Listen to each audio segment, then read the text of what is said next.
So I want to start off by apologizing for the voice quality or lack thereof in this recording because my other laptop isn't, I'm having difficulties with it. So this one, it just doesn't record my videos as well, and my voice is kind of hollow. So, but you should be able to hear from understand what I'm saying. Ultimately, I just want to say what I've been saying to my 101 class. I'm really happy with the quality of work coming in. You know, you guys are doing it right. I'm not always leaving comments, but I'm reading everything and I'm looking at it, and you'll notice that I do comment when it's necessary. So whether I'm looking at your notes or the papers, you're doing a great job. And if I'm asking you to work on something, then it's you know, most of you are fixing what you need to do to succeed. So again, I want to congratulate you on that. We're going to be doing Egypt this week, and I do this. I guarantee you, this is a very different approach than you will get in many other classes on Egypt, because I'm doing ancient Egypt, but I'm incorporating elements of Egypt that bring us into the Egypt that exists now. By the way, it was really shocking to me, you know, as a substitute teacher for many years, how many students, even in high school, didn't realize that Egypt is still a thriving country, that this is, you know, I mean, Egypt is the second largest military aid recipient from the U.S. government, which I think is a little bit problematic, by the way. There were no Iraqis or people from Afghanistan that had anything to do with 9/11, which we'll talk about that in a second. There were Saudi Arabians and Egyptians, and I believe one other national from a different country, but you know, as individuals, not from the state. Egypt is one of the #1 producers of film in the Arab world to this day. And Christianity, as I point out, is a major influence on Egypt, and Egypt became a major influence on Christianity until the rise of Islam, which you will go over in the lectures. And I just think it's such an important part that gets left out. Sorry, I'm trying to get more light for this laptop. My laptop's battery started dying, and I had to leave it where it was at because it was so low.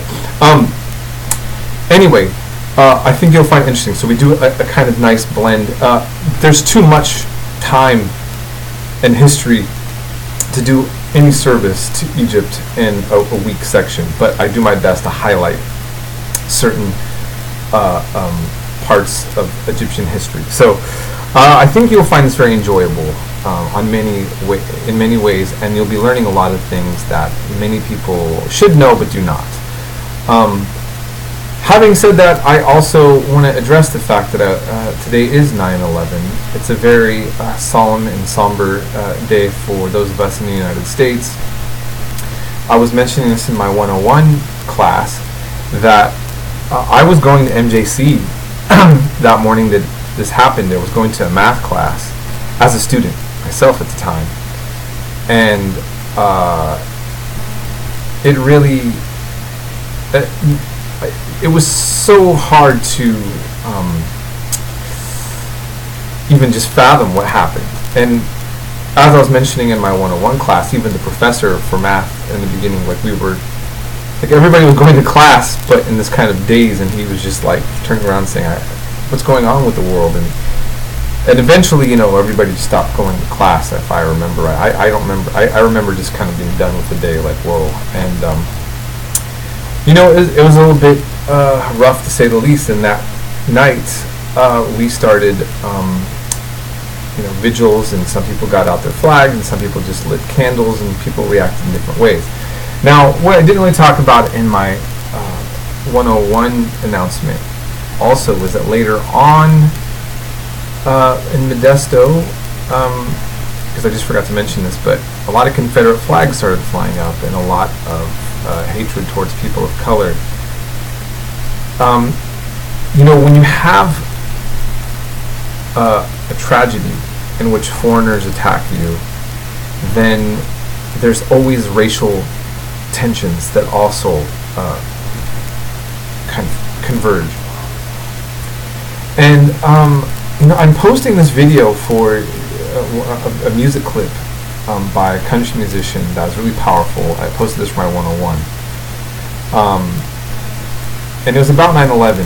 And something that, again, I didn't address to my 101, because this is our World Civ class, is he said something to the effect of, and still after watching the guys on CNN, I don't know the difference between Iraq and Iran. And then he just kind of gives up, and he just basically says, but I know my values and that Jesus loves me, and basically I don't understand what's going on in the world. And I wanted to tell him when I saw this, because we were watching CNN and Fox News, you won't learn anything about Iraq and Iran. You won't learn about what U.S. foreign policy is, or what's happening in the world, because our news is so uninformative. And so what I want us to do right now is, to understand that we're mourning the loss of feeling what war is like. But we are the world's last superpower. We've only had our soil invaded by a standing army in the War of 1812, when British/Canada attacked us and burned down the White House. But since then, we've never experienced a foreign military intervention on our soil. We haven't been carpet bombed. I want us to think about, during World War II, Germany carpet bombed the British Isles. The Allied forces carpet bombed Dresden and Germany, and Russia took poundings in Eastern Europe and so many other nations. We didn't experience that in World War I and World War II. So it's weird. We're the most powerful military presence in the world, but we've really experienced war the least as a nation. So maybe our soldiers who fought, or the nurses and the people who went overseas in battles, have experienced these things. But we as a population, 9/11 is the close we get to what it feels like to suffer the pains of war. Now, 9/11 to me is an opportunity for us. We can take a more bird's eye view, global perspective about what it feels like to suffer a national tragedy like that, or we can become insular. I mean, think about what people in Syria are going through. Think about, we have several million Iraqis that have been refugees, and hundreds of thousands dead. Their country's destroyed. Think about right now, the United States is aiding heavily Saudi Arabia as they basically destroy Yemen right now as we speak. But it's not on our radar. It's not up for discussion as a form of political policy. I guess what I'm trying to get at is that I would like to think that after suffering something like we did with 9/11, that we would start thinking more about what our role is in the world, and are we promoting more war and hatred, or are we halting it? What is going on in the world right now? Why is it that we don't know the difference between Iraq and Iran, and we've been so involved in both areas of the world for decades? Maybe even one could say for close to a century in certain aspects, or more. It's something that we should be behooved to do, right? And then the other thing that I pointed out in my 101 class, I'm going to just post a video, is that we don't have a memorial for April 18th, 1995, when Timothy McVeigh, a Gulf War vet who was angry at the government, blew up the Oklahoma City Federal Building and killed many children as an act of terror. But there's something, for some reason, for us that's different when a foreigner attacks us, with a political motive and does an act of terror. It's more memorable than one of our own. Why is that? I just think that we should reflect and ask ourselves that question. And so, I'm not trying to be controversial about 9/11. I want us to look at a national tragedy and see if it can't help pull out something better from us than worse. Because I want you to know, as a person who teaches history, many nations will use over time, sometimes centuries. Man, you look at this in the Balkans, this is totally true. For example, invoking a tragedy that happened to your people by another group of people as an excuse to then to create an act of aggression on them later on.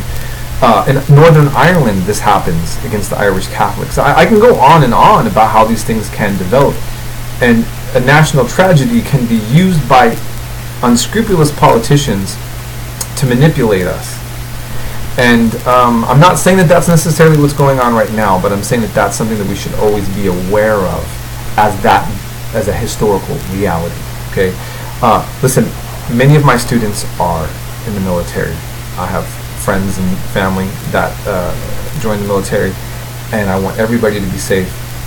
Many of you might have friends and family that were part of 9/11 that suffered or died.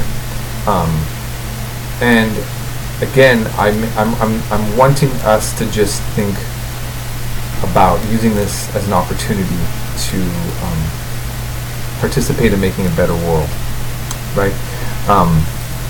And so I hope that's ultimately what you're getting at what I'm saying. And in this class, you will know the difference between Iraq and Iran when we're done as well. So peace and blessings be to you all today. And again, always contact me if you have any questions or needs for the rest of the week. All right.